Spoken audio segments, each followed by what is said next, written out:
Alam niyo bang interesting ito dahil matututunan ninyo ang artistic at rhythmic gymnastics. May magtuturo sa akin. Walang iba kundi si Mr. Nak Ching. Ano ba ang tic-tac-tumble? Tic-tac-tumble is a gymnastics space wherein we teach artistic and rhythmic gymnastics for kids and not kids.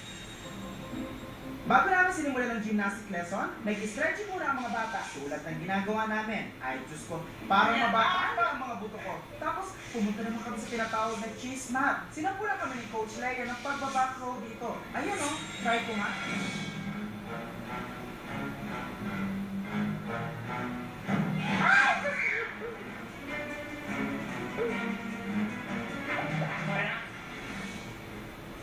Marami pang gymnastics activity ang sinubok namin. Saya!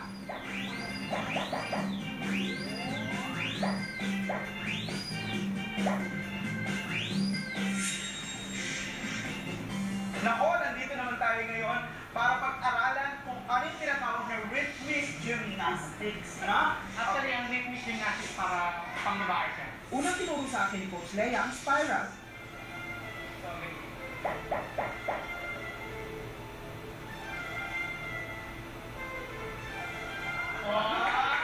Sunod naman ay ang ball kung saan makikita ang flexibility ng students. Try ko ang malaking ball ha. O, ayan. Pasan ko ang daigdig. Nako, pumunta na kayo dito sa tic-tac-tumble. Kapatid na Rupa yan, Day. Inom nyo na yung mga bagets. Napakagaling, ang saya-saya. Gagano-gano lang ang kapit ko. Yan. Parang eto lang yata ang alam ko eh. No, okay.